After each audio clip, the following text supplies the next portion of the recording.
Well, the number of children killed in Gaza now sits over 4,000, according to the Palestinian Health Ministry. Close to 10,000 people killed in a month of continuous Israeli airstrikes. Newly released satellite images are just stunning to look at this morning. Shows what Gaza looked like before and what it looks like now. Take a look at these images. And this weekend, an Israeli heritage minister said in an interview that dropping a nuclear bomb on Gaza was a possibility. And he said that there's no such thing as a civilian, that everyone is basically involved in the October 7th terrorist attacks, in his words. So those 4,000 children, they are also part of this. They are also part of the attacks, I guess, the 4,000 children. Let's try to unpack this because there's a lot of moving pieces this morning that I want to try to understand.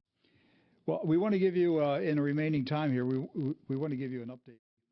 And so number 21, this is Times of Israel. United Nations chief says Gaza has become a graveyard for kids. And, of course, the Israeli ambassador to the United Nations has demanded that he resign. Doc, in all these years of doing True News, I've never had a kind word for the United Nations. But for this UN Secretary General, I applaud him. Antonio Guterres, I applaud him.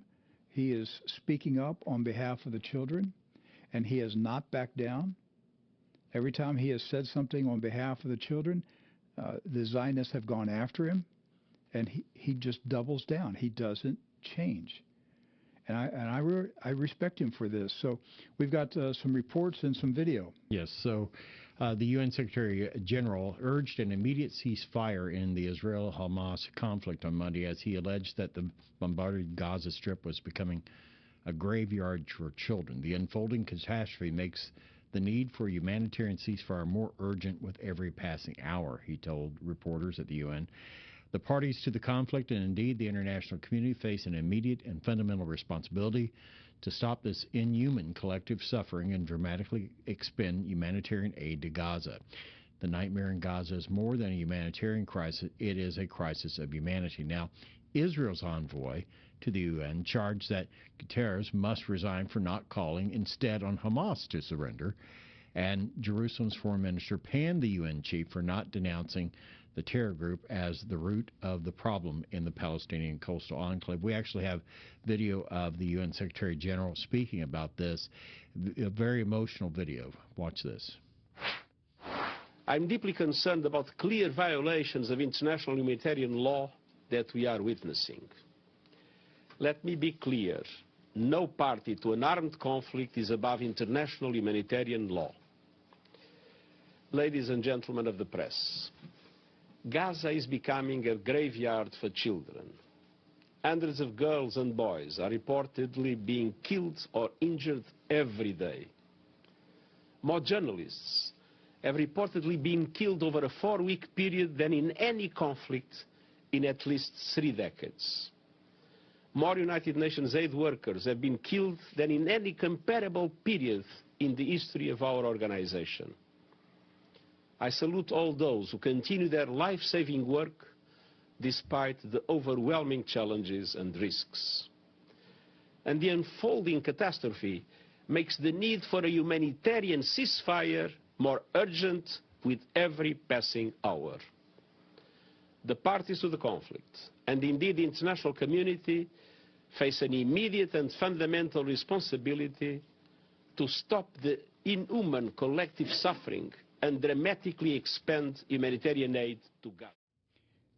This next one is, this next video shows, this is from Reuters. This shows the extent of the devastation at the refugee camp that was attacked over the weekend.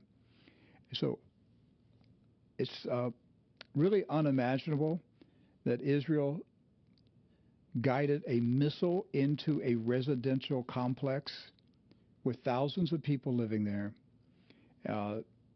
hundreds of children. Look at that. Look at that, Doc. It's just amazing. We It's showed some of these images yesterday. It is hell on earth, created by the Zionists, knowing that they blew up a residential complex with children in it, and it's and a that's giant. just one.